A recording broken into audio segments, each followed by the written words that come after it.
Hey everyone, Mike Taravella, the value add investor here. And today we're going to follow up from our why budget video to how to budget for income.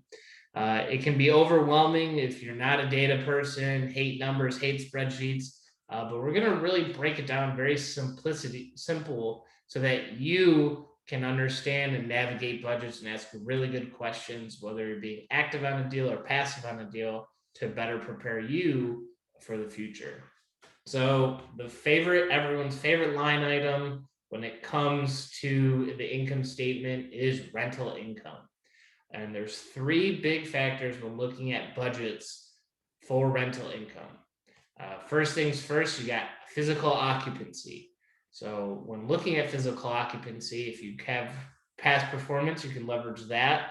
If not, you can leverage the rent rolls provided during due diligence. If you're a passive investor, you can peek at those, but really get a feel for where historically the property has been physically at and see if you can be able to increase it by different marketing. You might have to leverage pricing, but really kind of see where the property stood during the past performance. And you also have to look forward into the future. It's important to understand in your submarket and market, our population continuing to increase? Is there a bunch of apartments or housing coming online that might reduce your demand because supply is going up? There's a lot of different factors that you need to take into consideration, but generally the first thing I look at is occupancy and seeing where it's at, where it was, and where it should be going in the future. Next, we look at delinquency. So in 2020, the biggest concern was collections.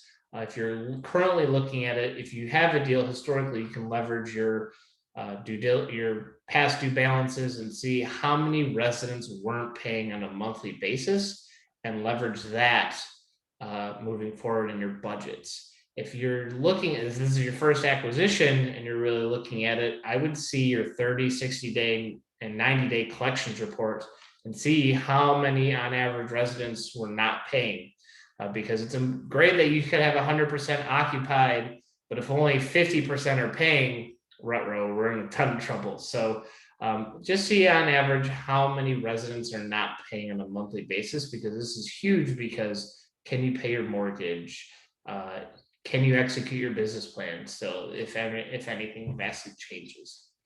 And the last factor when looking at rental income is average rents.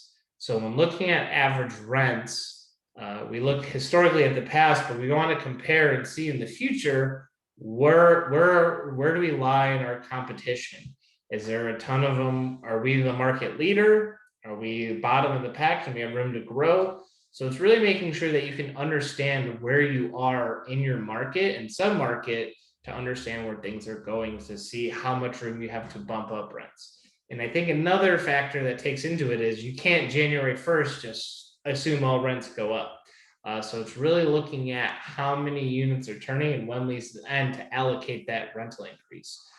Generally, we look at a 3 to 4% rental increase throughout the year so that it can gradually increase. But you can't just assume January 1st all rents are going to skyrocket, because as units turn and whatnot. So it's important to understand your occupancy, your delinquency, and your average rents. Another piece that when budgeting other income is a huge piece for us, for Rand and the Rand family, is other income accounts for 10 to 12% of our total income. And the reason that is the case is because big factors include we don't do security deposits, we do move-in fees, which move-in fees are half of first month's rent. So to look at that, we're seeing on average, I think apartments.com or CPRE had 50% of your units turn or renew or leave. So we assume, look each single month and see how many leases expire and assume half of them are moving out. And so we take that, multiply that by your first month's rent or your half of first month's rent, and that's your move-in fee. So all of that is income instead of being on the balance sheet and in a security deposit, and then you have to fight the residents, and it's just a very conflict and a very tense process, versus you can just take it on the front end and put it as income, and it's a huge piece. Another thing is we analyze is RUBS, the ratio utility bill back system.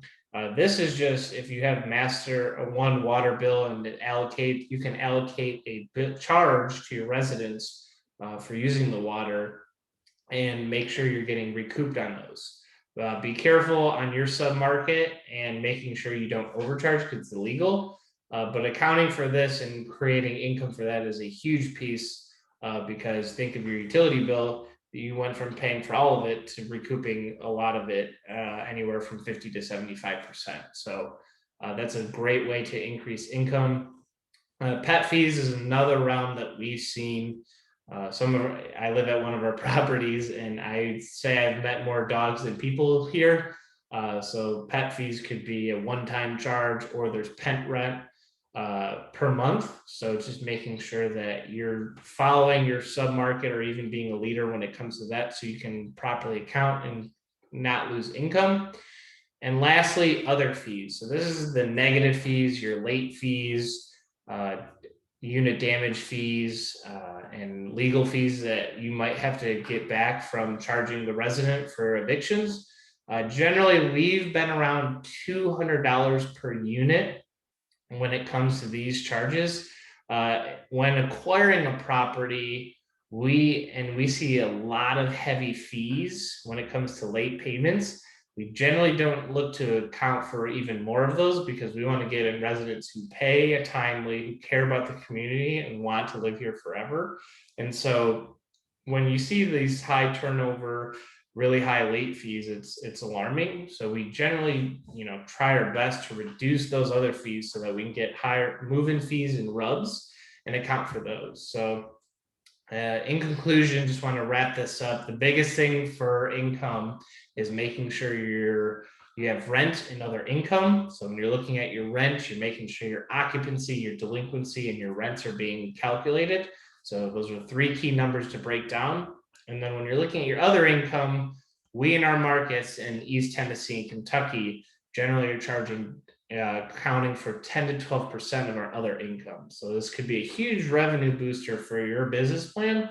And so making sure you're asking your sponsors how they're planning on improving the profitability and the valuation of your property. So if you like this video, please share it, like, comment, and subscribe. It goes a long way, so I appreciate it. And until then, we'll see you next video.